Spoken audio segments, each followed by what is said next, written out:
Hello and welcome to the How Not to Screw Up Your Kids podcast, the bucket emptying episodes. I'm your host, Dr. Mary Hand, psychologist, parenting expert and author of the How Not to Screw Up Your Kids, a guide to real parenting book.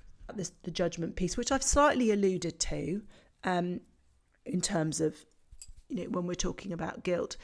But I think as parents, we can feel very judged about how we are choosing to parent. And that judgment can come from all quarters. It can come from our parents because they may be saying gosh, you're so permissive, you let, or maybe they don't even use the word permissive, but you're such a soft touch.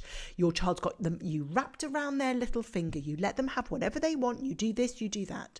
So it might come from our own parents and then we're struggling to manage that. It might even come from our friends and it may well come through that sort of judgment that we feel when we're scrolling through our social media feeds. Well, I won't be doing that because I'm not on them, but you might be doing it, where you're seeing this judgment about this is the ideal, this is the way that we should be parenting, this is the way that we should be responding in certain situations, and then feeling that you are falling short.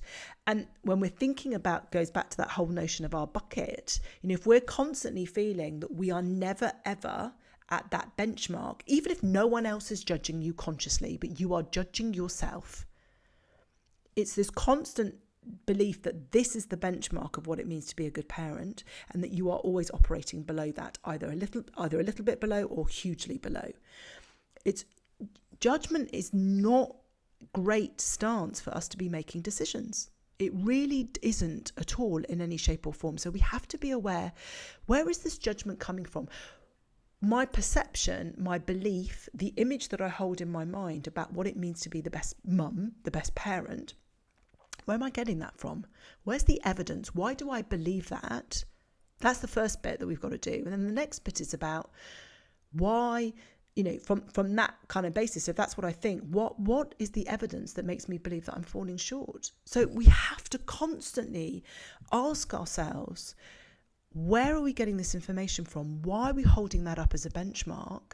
And then looking at why we then, how are we coming up with this arbitrary valuation on how good or how not so good we are as parents? Because again, when we're talking about emptying our bucket, when we're talking about our bucket filling, judgment is a huge part that for some of us stays in that bucket. It's almost like that part of the bucket, whatever level it's at, never ever empties. It's always present in there.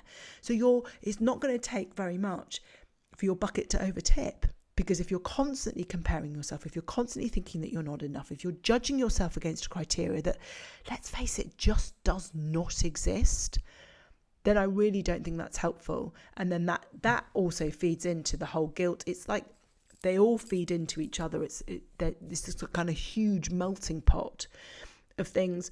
And I think I'm a really strong believer that we as parents need to be more honest about our parenting experience and our parenting journey. And I'll explain to you, because I think that has a huge effect on emptying our bucket.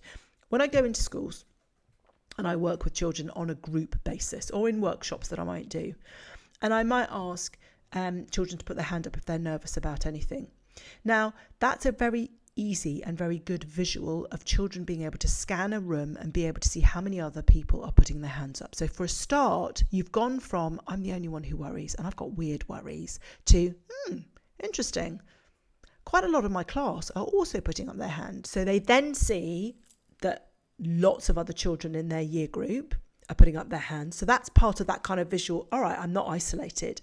And what's also really powerful is they often see people putting their hand up who they have perceived and assumed and judged to be supremely confident. So that's the first bit.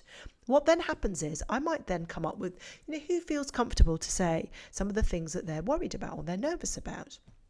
And you'll always get a few brave souls, and sometimes it's not even a few brave souls, but lots of brave ones. And though, for example, they might say, I can't go to sleep at night without having light on in my bedroom. And it is palpable when you then see how other children then go, oh my goodness me, I do too. I've got to see, I think that there's spiders in my room, or I think something bad's going to happen. And the relief genuinely, and the relief is incredible. You can see it. And that to me is exactly the same as if I could get a group of parents in a room and I could have an honest discussion about the guilt that we feel, the embarrassment that we feel, and all of that judgment around parenting.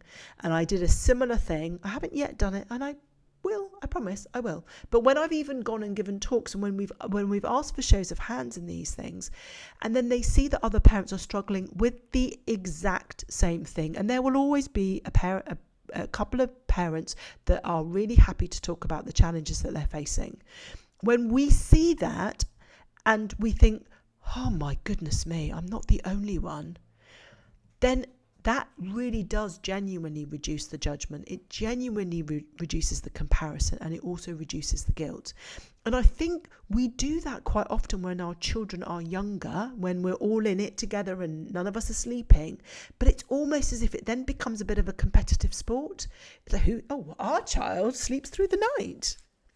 Yeah, and our child, we feed them at this time, and then we don't hear a peep until this time. And they're crawling and they're walking, and then suddenly it takes on this whole kind of different. It becomes a whole different beast.